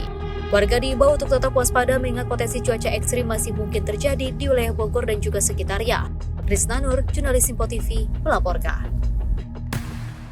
Peristiwa lainnya, pemirsa, kebakaran kembali terjadi di kawasan padat penduduk di Kota Palembang. 11 unit rumah warga hangus dalam si jago merah. Tidak ada korban jiwa dalam peristiwa ini, namun kerugian ditaksir ratusan juta rupiah.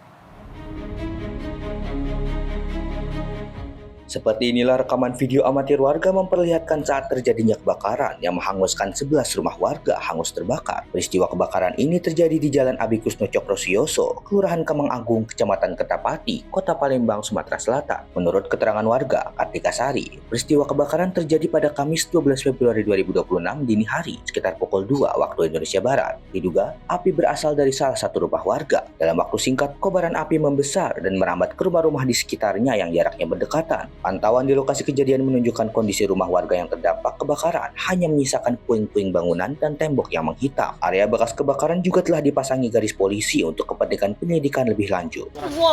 Wong teriak-teriak tuh jam 2. Yang posisi rumah deket ya? Jam berapa ya? Jam 2 subuh. Jam subuh awalnya. Jam 2 subuh.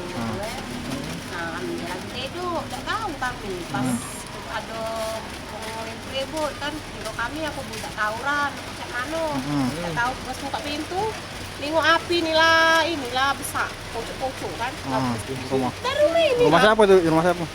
Rumah Deti. Ada suara ledakan lah ya? Saya ada ya kak. Berapa kali? Tabung gas. Berapa kali? 2 kali. Tidak ada korban jiwa dalam insiden kebakaran. Untuk penyebab kebakaran saat ini masih dalam penyelidikan aparat kepolisian. Dari Palembang, Sumatera Selatan, jurnalis Simpo TV melaporkan. Pemirsa, 1 hari hilang usai diterkam buaya. WNA asal Papua New Guinea bernama David, 21 tahun, ditemukan tewas di Sungai Tami, Kampung Moso, Distrik Muara Tami, Kota Jayapura, Papua. Korban ditemukan pada jarak sekitar 500 meter dari lokasi awal kejadian dalam keadaan tak bernyawa. David, 21 tahun, WNA asal Papua New Guinea, yang dilaporkan hilang setelah diterkam buaya di Sungai Tami, Kota Jayapura, Papua saat memancing, akhirnya ditemukan tim SAR gabungan. Korban ditemukan kurang lebih 500 meter dari lokasi kejadian dalam keadaan meninggal dunia, dengan luka gigitan pada beberapa bagian tubuh pada Rabu 11 Februari 2026. Setelah ditemukan, korban dievakuasi ke Puskesmas Kou, kemudian dibawa ke Rumah Sakit Bayangkara. Sebelumnya korban dilaporkan hilang pada Selasa siang 10 Februari 2026. Saat itu korban bersama beberapa rekannya sedang memancing di Sungai Tami. Korban yang saat itu duduk di pinggir sungai tiba-tiba diterkam buaya dan diseret ke dalam sungai. Akibatnya korban dinyatakan hilang. Tim redaksi Simpo TV melaporkan. Pemirsa, aparat gabungan juga berhasil menggagalkan upaya penyelundupan ratusan ekor satwa endemik Papua dari atas kapal Pelni. Satwa terdiri kanguru, kuskus, dan juga ular dan biawak ini hendak diselundupkan ke Surabaya, Jawa Timur. Selain satwa, petugas juga mengamankan 2 orang terduga pelaku. Petugas gabungan dari Polairut Polda Maluku Utara, TNI Angkatan Laut, Karantina bersama BKSDA Maluku, Rabu siang berhasil menggagalkan penyelundupan ratusan ekor satwa endemik asal Papua. Petugas langsung menyita barang bukti satwa tersebut dari atas kapal Sinabung saat bersandar di Pelabuhan Ahmad Yani, Kota Ternate. Pengungkapan kasus ini berdasarkan laporan sekuriti kapal Pelni tentang adanya sejumlah satwa endemik di salah satu dek kapal. Petugas langsung mengamankan 2 orang pelaku. Mirisnya, beberapa satwa yang dilindungi ini kondisinya memprihatinkan. Beberapa ekor bahkan telah mati. Satwa-satwa ini berasal dari Manokwari dan hendak dibawa ke Surabaya, Jawa Timur oleh 2 orang tersebut. Ada 4 jenis satwa endemik Papua yang hendak diperjualbelikan tersebut. Di antaranya 15 ekor kanguru Papua dan 6 ekor kuskus putih Papua. Kemudian 82 ekor ular yang dimasukkan ke dalam botol bekas air mineral dan 10 ekor biawak. Satwa-satwa ini pun langsung diamankan ke kantor BKSDA Maluku, Seksi Konservasi Wilayah 1 Ternate. Sampai sekarang kami masih melaksanakan pengklarifikasian oleh Kepala BKSDA dan tim. Nanti baru jumlah dan jenisnya nanti baru kita tentukan. Dimana memang ada berapa satwa yang mati. Untuk penanganannya, proses hukumnya nanti akan diambil alih sama kami Sudit Gakum, Direktorat Pelayanan Polda Maluku. Ada yang kita amankan membawa. Sekarang masih proses penyelidikan. Nanti kalau sudah ini nanti rekan-rekan bisa tanyakan ke saya, prosesnya nanti akan saya sampaikan lagi. Itu ada 4 jenis, yaitu ada sekitar 16 kanguru Papua, terus ada 82 ekor ular, terus ada 6 apa 8 ya, ada 10, ada 6 ekor kuskus. Nah, kemudian satu lagi yang biawak ada sekitar 10. Jadi 4 jenis itu. Satwa-satwa dilindungi ini akan menjalani masa rehabilitasi dan akan ditranslokasi ke daerah asal untuk kemudian dilepas liarkan kembali ke habitat aslinya. Penggagalan ini menambah daftar kasus perdagangan ilegal satwa liar yang masih marak terjadi, khususnya terhadap satwa endemik Papua yang memiliki nilai konservasi tinggi dan dilindungi undang-undang. Aparat memastikan akan terus memperketat pengawasan jalur transportasi laut guna menekan praktik penyelundupan satwa liar ke luar daerah maupun luar negeri. Dari Ternate, Maluku Utara, jurnalis Sinpo TV melaporkan. Pemirsa, dihantam gelombang tinggi saat cuaca ekstrim, perahu bermuatan 10 orang penumpang tenggelam di perairan Kepulauan Tanimbar, Maluku. 4 orang dilaporkan tewas setelah korban berhasil ditemukan tim SAR gabungan pada Kamis 12 Februari 2020. Perahu yang mengangkut 10 warga desa Karatat tenggelam di perairan Korban Leka, Kabupaten Kepulauan Tanimbar usai diterjang gelombang tinggi pada Selasa, 10 Februari 2026 dini hari lalu. Berdasarkan kronologi, perahu bertolak dari desa Larat menuju desa Karatat pada Senin sore. Namun di tengah perjalanan, kondisi laut memburuk hingga mengakibatkan perahu tenggelam. Dalam insiden tersebut, 6 penumpang dinyatakan selamat, sementara 3 lainnya ditemukan meninggal dunia pada saat kejadian. 1 korban lainnya sempat dinyatakan hilang dan telah ditemukan terdampar di pesisir perkebunan Taptabil, Desa Watmasa pada Kamis pagi. Tadi pagi pukul 09.00 waktu Indonesia Timur, Basarnas Ambon menerima informasi dari tim SAR gabungan di lokasi bahwa korban 1 orang atas nama Iman Kalean berhasil ditemukan oleh tim SAR gabungan di sekitar perairan Desa Watmasa, Kabupaten Kepulauan Tanimbar. Selanjutnya korban dievakuasi ke Desa Masa dalam keadaan meninggal dunia. Dengan ditemukan korban, maka operasi SAR hari ini dinyatakan selesai dan diusulkan untuk ditutup. Seluruh potensi SAR yang terlibat dalam operasi ini dikembalikan kepada satuannya masing-masing dengan ucapan terima kasih. Dengan ditemukannya korban terakhir, operasi SAR gabungan resmi ditutup. Seluruh jenazah korban kini telah diserahkan kepada pihak keluarga untuk dimakamkan. Dari Maluku, jurnalis Sinpo TV melaporkan. Peristiwa lainnya, pemirsa, sedang bersantai di rumah sambil mengenakan sarung, seorang pria yang juga di Kabupaten Lampung Timur digerebek oleh polisi. Pria ini digerebek lantaran diduga sebagai pelaku pencurian sepeda motor trail. RU, pria berusia 35 tahun yang sedang asik bersantai tak berkutik saat petugas menggerebek kediamannya di Kecamatan Labuhan Maringgai, Kabupaten Lampung Timur, Lampung. Penangkapan ini merupakan tindak lanjut laporan warga terkait kasus pencurian di wilayah Kecamatan Bandar Sri Bawono. Tersangka diduga membobol rumah milik korban dan mengambil 1 unit motor trail yang terparkir di ruang tamu dengan kondisi kunci masih tergantung. Di hadapan penyidik, tersangka mengaku nekat melakukan aksinya karena terdesak kebutuhan ekonomi. Akibat peristiwa ini, korban mengalami kerugian ditaksir mencapai 22 juta rupiah. Korban menyadari bahwa kendaraan yang diparkirkan di dalam rumah itu sudah hilang. Jadi kemudian korban melaporkan kepada Polsek Bandar Sri Bawono bahwa telah terjadi suatu tindak pidana. Jadi tim TKP 308 Polsek Bandar Sri Bawono dibantu dengan tim TKP 308 Polres Lampung Timur, jadi melakukan proses penyelidikan. Jadi didapati bahwa pelaku tersebut ada di kediamannya bersama dengan kendaraan hasil perbuatan. Berdasarkan pengakuan dari pelaku yang kita amankan, itu pelaku melakukan perbuatannya seorang diri. Motifnya ya sementara untuk memenuhi ekonomi. Guna mempertanggungjawabkan perbuatannya, saat ini tersangka telah ditahan di Mapolsek Bandar Sri Bawono, Polres Lampung Timur. Ia dijerat pasal pencurian dengan pemberatan dan terancam pidana penjara paling lama 7 tahun. Dari Lampung Timur, Lampung, jurnalis Sinpo TV melaporkan. Pemirsa, seorang pria berinisial Budi ini ditangkap warga setelah diduga melakukan pembunuhan terhadap pria bernama Hedi Ritonga yang disebut masih memiliki hubungan keluarga dengan pelaku. Penangkapan terjadi di Desa Gunung Melayu, Kecamatan Kualu Selatan, Labuhan Batu Utara pada Rabu 11 Februari 2020.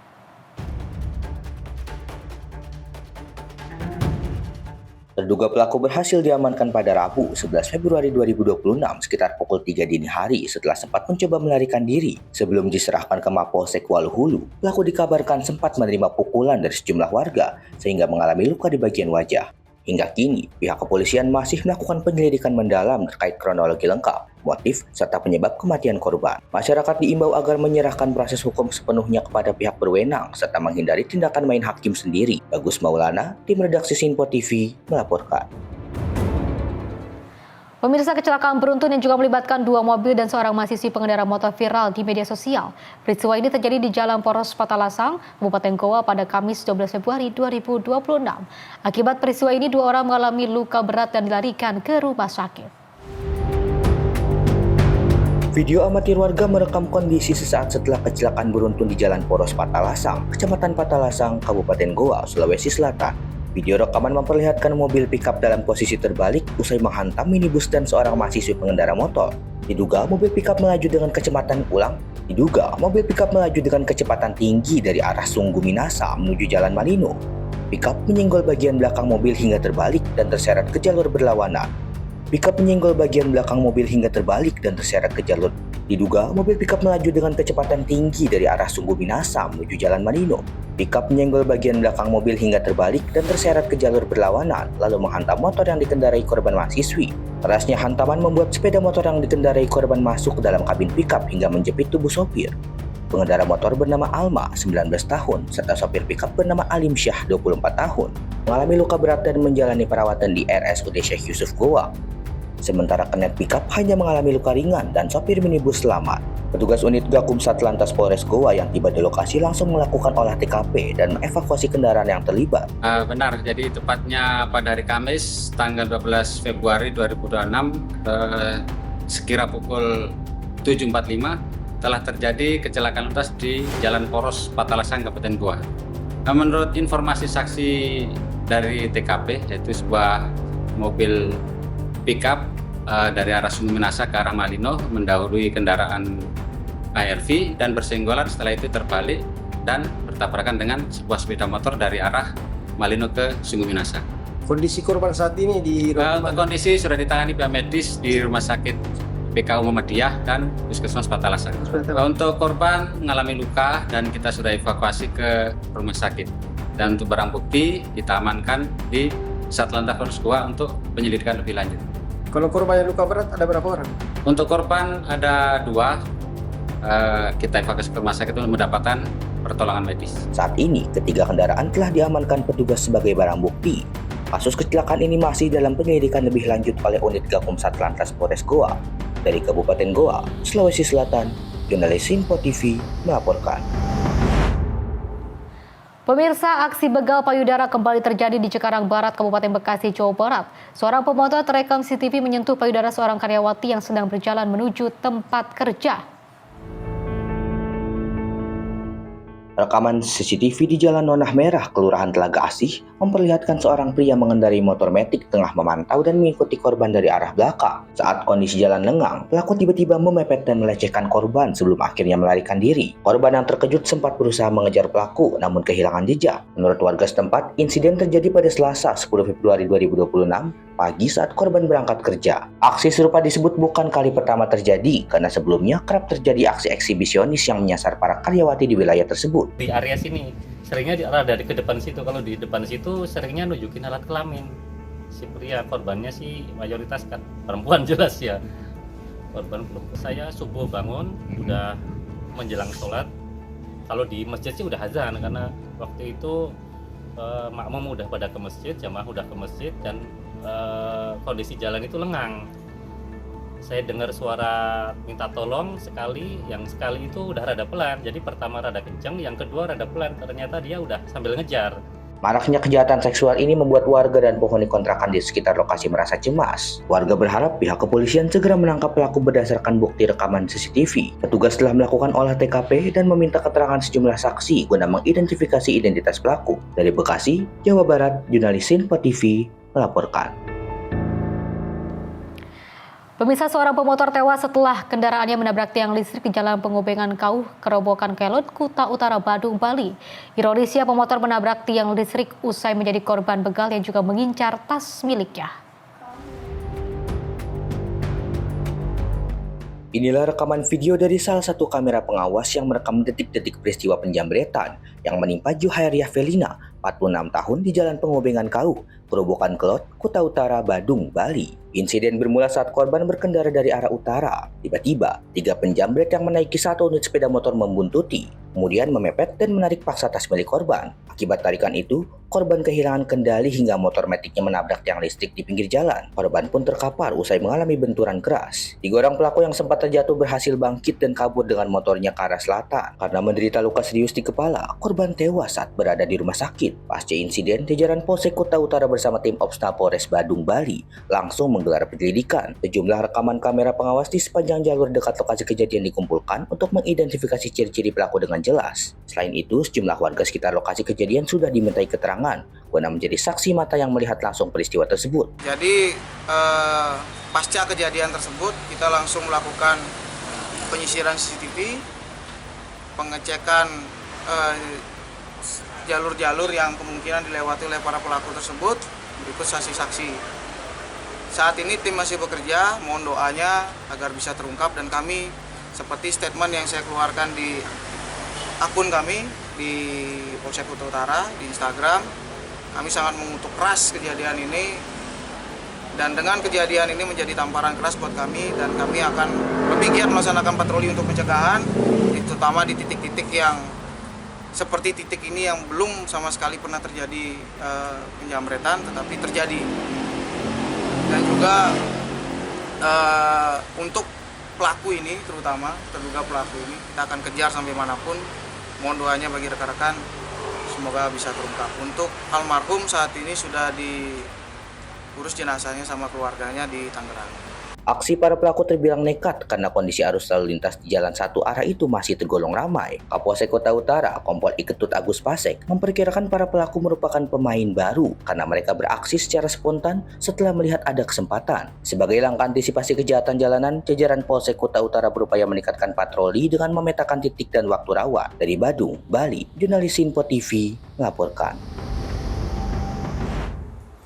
Pemirsa, informasi tadi menutup perjumpaan kita malam ini. Saya Azhar Putra, mewakili rekan kerja yang bertugas mengucapkan terima kasih. Selamat malam dan sampai jumpa.